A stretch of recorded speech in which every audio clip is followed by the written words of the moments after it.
다시 성경은 여호야긴 왕으로 갔다가 다시 앞으로 또 넘어간다.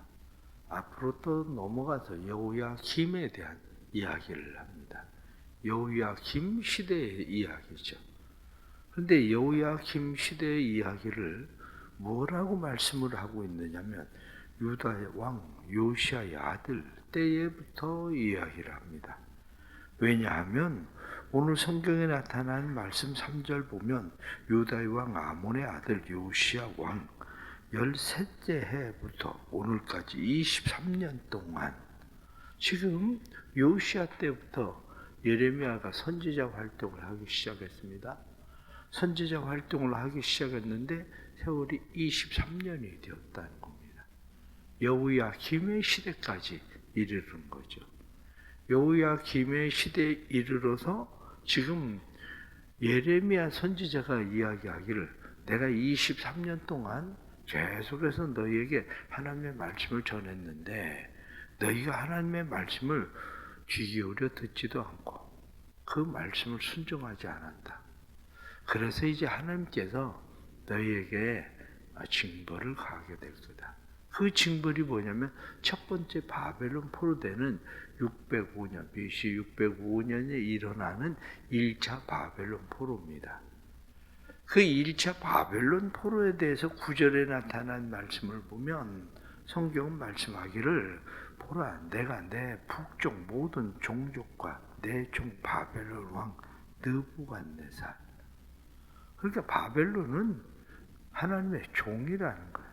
다시 말하면 하나님께서 말씀하시는 대로 그냥 느부갓네살은 자기가 무엇을 하고 싶어서 정복의 꿈을 가지고 나라를 정복하는 것 같지만 하나님께서 말씀하시는 것은 그것은 내가 시키는 대로 하는 것뿐이야. 느부갓네살은 내 종이야. 내 손에 있는 거야. 그런데 왜 내가 느부갓네살을 불러들이느냐? 느부갓네살을 불러들이는 것은 너희가 내 말을 순종하지 않았기 때문에 23년 동안이나 계속해서 이야기했는데도 불구하고 너희가 순종하지 않았기 때문에 내가 느부갓네살을 불러들일 거야. 그래서 느부갓네살이 너희를 와서 치면 놀램과 비웃음거리가 되고 영원한 폐허가 될 거고 기뻐하는 소리, 즐거워하는 소리도 없어질 거고 신랑의 소리도 신부의 소리도 없어지고 맷돌 소리가 끊기고 등불도 끊어지고 너희가 그렇게 험한 꼴을 만나게 될 거다.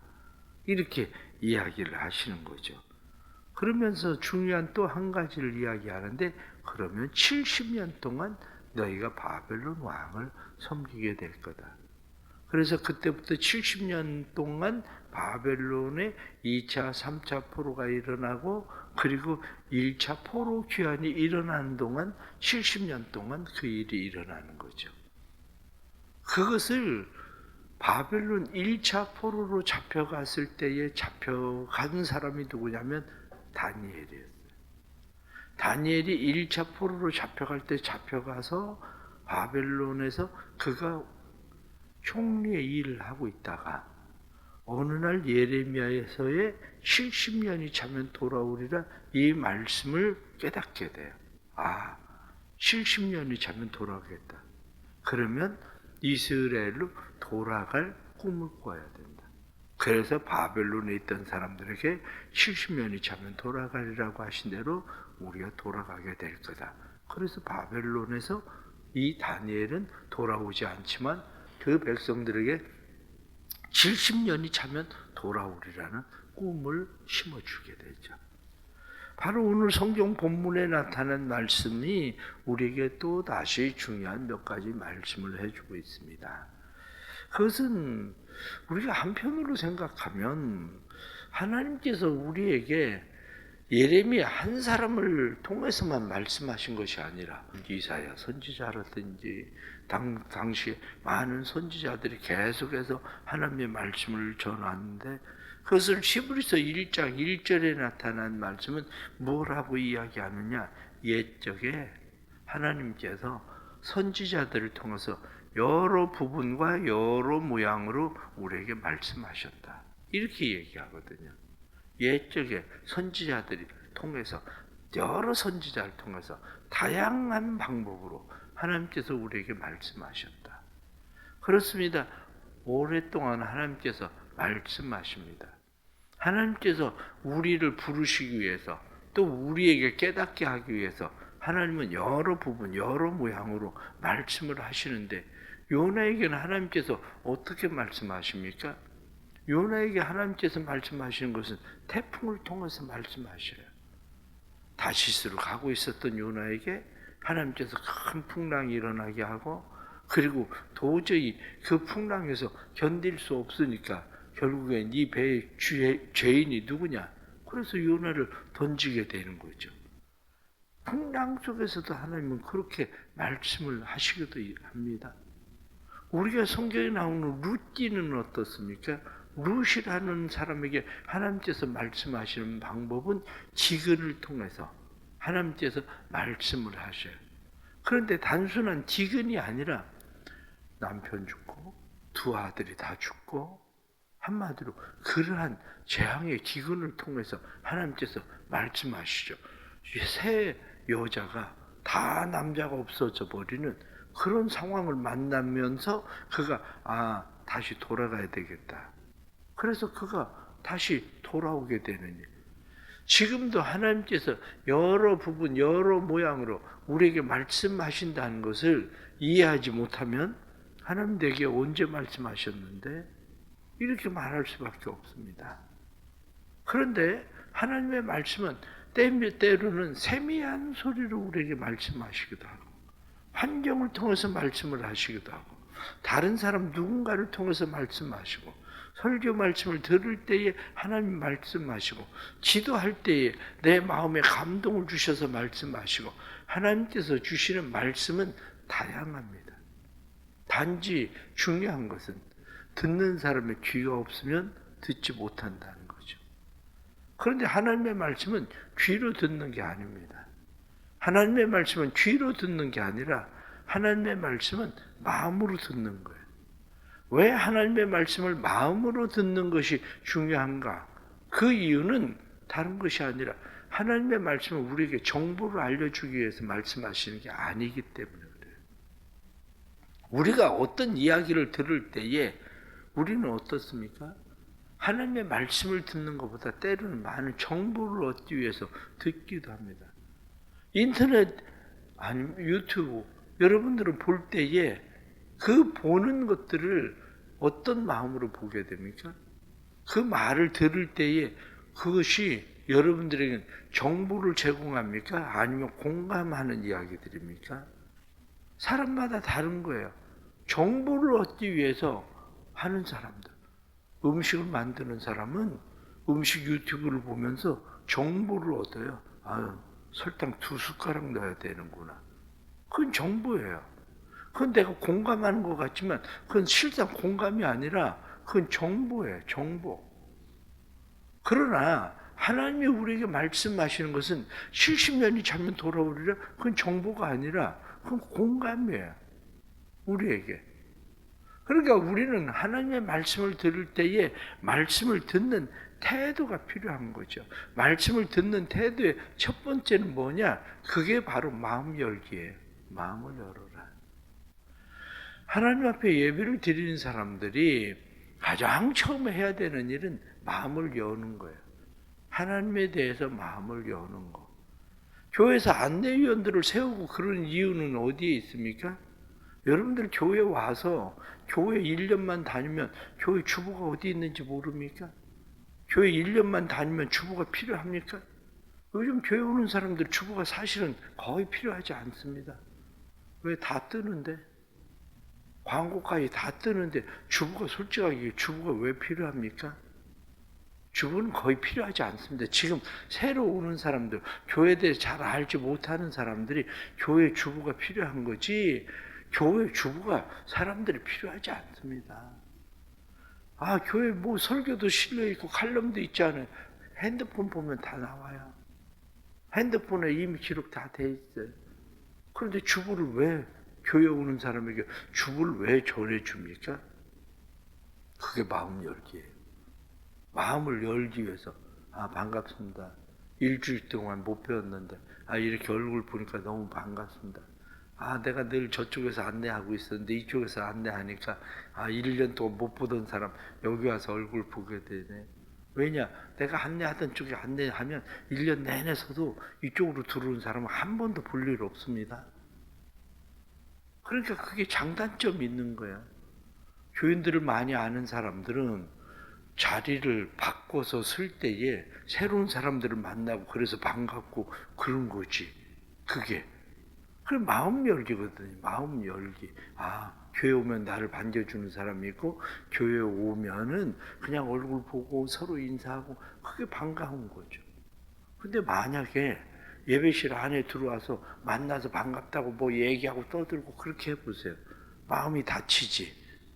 그럼 마음 열기가 아니에요. 마음을 오히려 하나님하고 지금 예배를 드리기 위해서 하나님 앞에 마음을 열려고 하는데 그렇게 떠들고 그러면 예배 오늘 마음이 다쳐버려. 마음이 다쳐서 오늘 예배가 틀렸나 보다. 왜 이렇게 그게 왜 그러냐? 마음 열기거든요. 집에서는 어떻습니까? 집에서 교회를 올 때 짜증스러운 일이 있고 그래서 교회 의무적으로 교회를 나옵니다. 근데 마음 열기가 안 되면 의무적으로 교회에 나와서 예배를 드리고 돌아가도 하나님의 말씀은 하나도 들리지 않는 거예요. 들린다고 해도 그것은 정보를 얻었을지 모르겠죠. 가장 중요한 첫 번째가 뭐냐? 마음 열기입니다. 마음 열기. 하나님의 말씀을 들으려고 하는 자세가 있어야 되는 거죠. 하나님의 말씀을 들으려고 하는 자세. 그러니까 우리가 늘 하나님의 말씀, 하나님 말씀하십시오. 종이 듣겠나이다. 이렇게 말하는 마음 열기의 자세. 그것이 예배, 그리고 우리가 하나님과의 관계 속에서 가장 중요한 일입니다. 왜냐? 종이 듣겠습니다라는 마음을 갖지 않으면 오랫동안 기도해도 하나님의 말씀은 들리지 않습니다. 하나님의 말씀이 들리는 것이 아니라 내 안에 근심이나 걱정이나 염려나 내 소리가 계속 들릴 뿐이죠. 그러기에 우리는 마음 열기, 그게 가장 첫 번째입니다. 그 다음에 두 번째는 공감하기입니다. 하나님의 말씀을 들을 때에 공감하기. 공감하기는 어떻습니까? 예레미야가 선지자가 이야기합니다. 내가 23년 동안 지금 계속 이야기를 했다. 23년 동안 이야기를 했다. 이렇게 예레미야가 이야기할 때 예레미야가 23년 동안이나 예언 활동을 여호야김 시대까지 예언 활동을 한 거구나. 이렇게 얘기하면 그건 정보예요. 정보. 그러니까 내 마음 가운데 들려진 것은 마음 열기를 하고 듣는다는 것은 정보가 아니라 공감입니다. 공감이란 이야기는 23년 동안 내가 하나님의 말씀을 너에게 이야기했다. 이렇게 이야기할 때 하나님은 23년 동안이나 어떻게 참으셨을까? 23년 동안이나 하나님이 그렇게 기다리시다니? 그것은 하나님의 마음을 아는 거죠. 하나님의 마음. 23년 동안이나 오랫동안 기다리시고 하나님께서 참고 그리고 묵묵히 지켜보시고 그러고 계시던 하나님의 마음은 어떨까? 내가 기도하지 않고 있을 때 나를 지켜보고 있는 하나님은 어떠실까? 내가 하나님에게 불순종하고 23년 동안 살아온 시절 그것을 지켜보고 계셨던 하나님은 어떤 마음일까? 하나님의 마음에 대해서 공감하겠죠. 하나님의 마음에 대해서 공감하면 하나님이 더 참으실까? 아니면 이제 하나님이 그만 참겠다는 건가? 오늘 성경 말씀은 무슨 얘기입니까? 내가 이제 더 이상 참을 수가 없어. 내가 더 이상 참을 수가 없어서 내 손에 있는 바벨론을 불러들일 수밖에 없어. 내가 회초리를 들고 너 그러다 맞는다?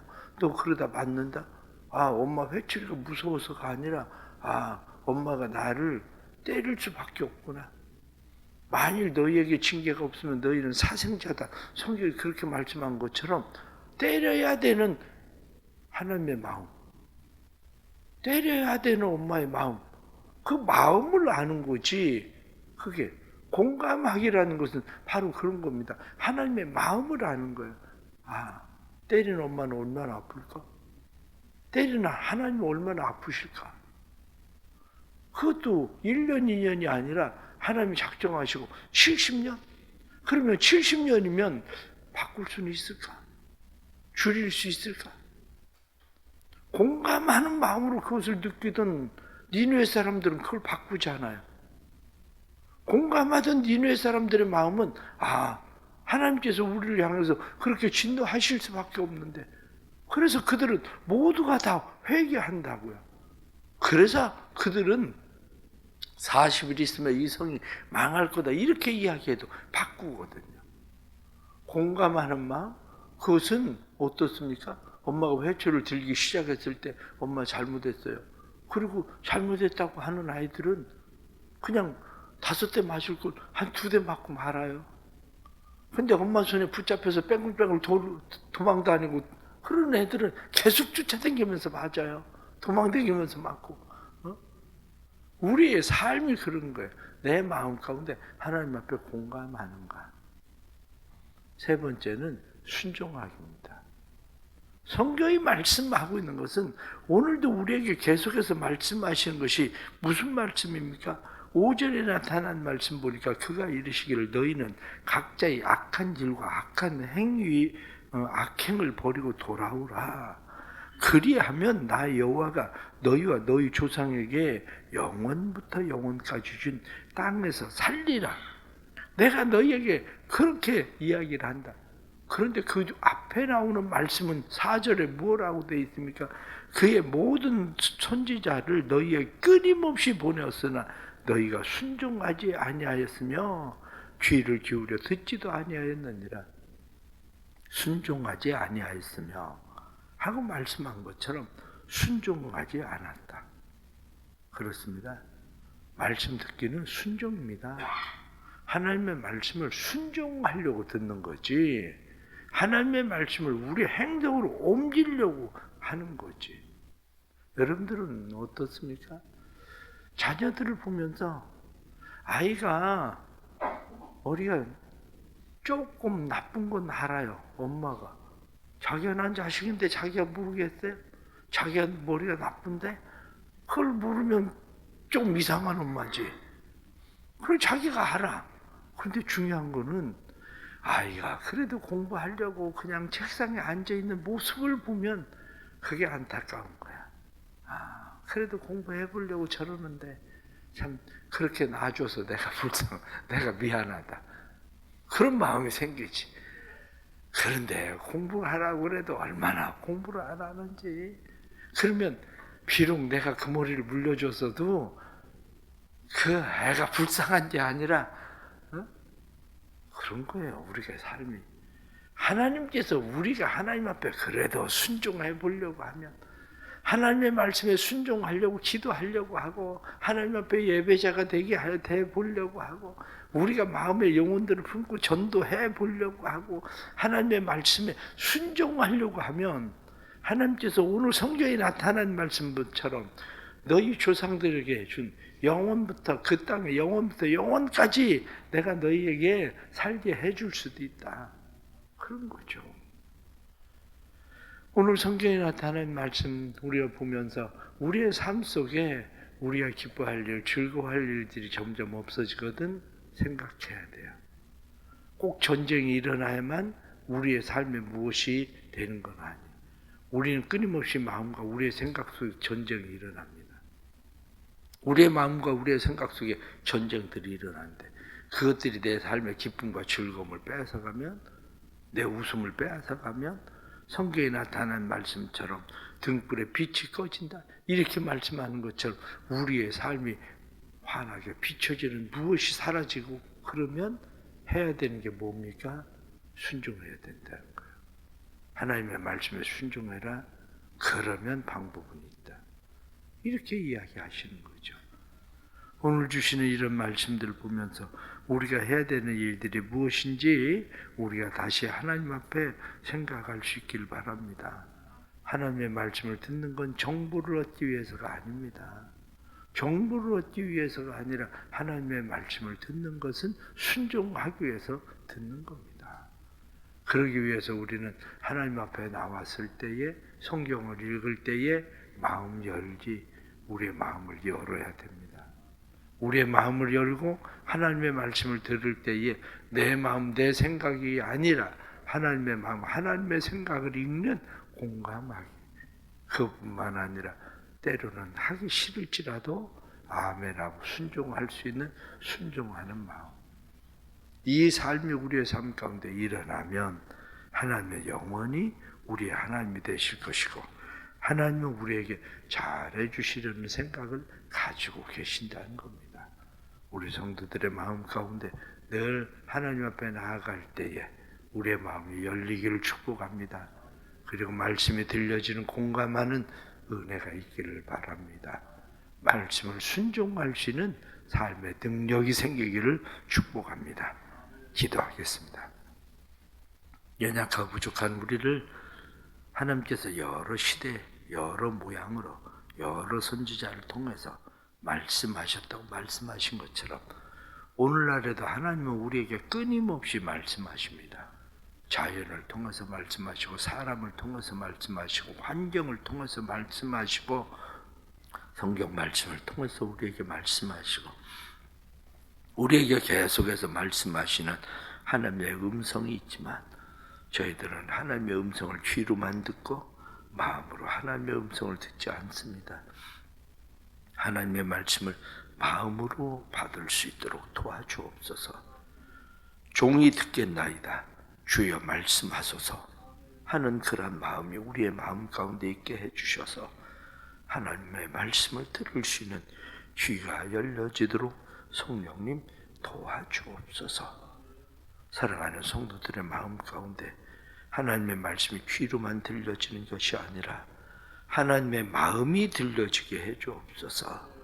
하나님의 마음이 우리에게 들려지게 해주셔서 그 마음에 공감하게 해주시고 그 마음에 공감함으로 이사야 선지자가 내가 여기 있나이다 나를 보내소서 하고 순종하던 것처럼 저희들도 내가 여기 있나이다 나를 사용해 주옵소서 하고 순종하는 믿음 주옵소서.